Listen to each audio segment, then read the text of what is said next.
শিশু যখন পৃথিবীতে জন্মগ্রহণ করে তখন তার এই অবস্থাটাকেই বলা হয় নবজাতক। মায়ের গর্ভে এতদিন থাকার পরে নতুন একটা পৃথিবীতে সে যখন আসে, নানা ধরনের জটিলতা বা বিপদের লক্ষণ দেখা যায়। তার মধ্যে ৫টি বিপদ নিয়ে আজকে কথা বলবো। ১. উচ্চ তাপমাত্রা।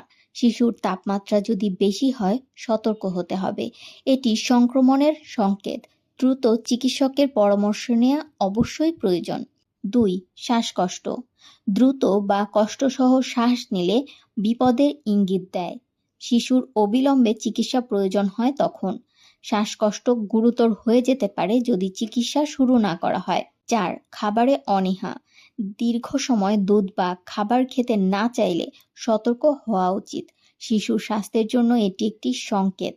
খাবারের অভ্যাস মনিটর করতে হবে। ৫. অস্বাভাবিক কান্না। প্রচণ্ড চিৎকার বা হঠাৎ চুপ থাকা বিপদের ইঙ্গিত।